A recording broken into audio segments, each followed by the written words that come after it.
I have this high-level baseball pitcher. He's right-handed, but he's had some unusual symptoms here kind of in the form. Can you tell me what does it feel like? What symptoms have you had? Really just describe it as just tightness as I throw and as I kind of pronate the hand over. Kind of feel some tightness, mainly around here in this kind of muscle body, and I would feel it all the way kind of down and up through the elbow where I've had some surgery before. Yeah, So you have to feel bad. So we actually just did an injection on him. So what kind of surgery do you have on the inside of your uh, elbow? yeah, this is Tommy John surgery. Had it a couple years ago. Just started hurting while throwing.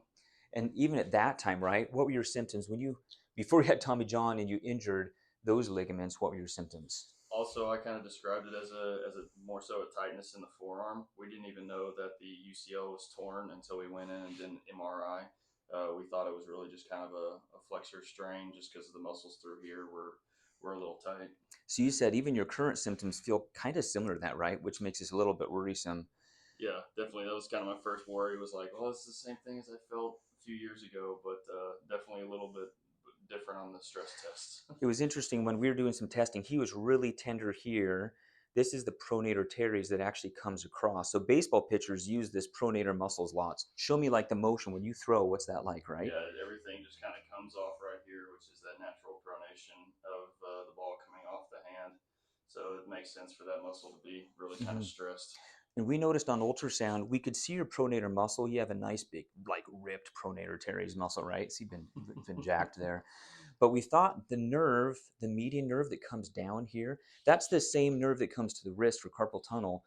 But we think that median nerve was getting pinched at the pronator teres. So we just did an injection trying to like release that pronator teres. So hopefully he'll have less of that like tightness coming to that form. We're going to keep our fingers crossed. There's a condition called Pronator Syndrome where you actually have a nerve called the median nerve here that can get pinched or compressed in the elbow. This is totally different than carpal tunnel where that same nerve gets pinched down in the wrist.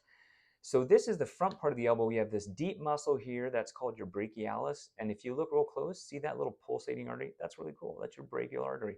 Right next to it is a nerve, and that nerve is kind of flat and squished. This is called the pronator muscle. So we have this stud baseball player. We think this muscle may be pinching and compressing that nerve. If I start going up, see that nerve gets a little bigger. I'm going to come down, and again, notice that nerve gets a little larger there. So if I move up, as it gets squished, notice it flattens out like a pancake. So that tells me I think this is the site of compression. So we're going to come in and do a specific injection, trying to target around that nerve to try to release or decompress it. This is an ultrasound guided injection for a condition called Pronator Syndrome where he has a nerve, the median nerve compressed in the elbow. So he's already been numbed up, he's prepped. I actually enter that local anesthetic, that point of entry here. And if we go up on my screen, you're going to see the pronator teres muscle is the muscle on the right. And then you're going to see here, I'm going to target the actual nerve. So that's the median nerve I'm going right to. I'm going to do a little halo around it. So it feels kind of funny. And I put some fluid around it. And I'm going to try to decompress this nerve by putting fluid on top of it. And then I'm going to do some fluid underneath it. So I use mostly saline with just a touch of dextrose. Dextrose at a low condition or low concentration is anti-inflammatory. So you can see a little bit of that halo on the bottom. This is an ultrasound guided injection for that nerve to try to decompress that nerve. This is called hydrodissection.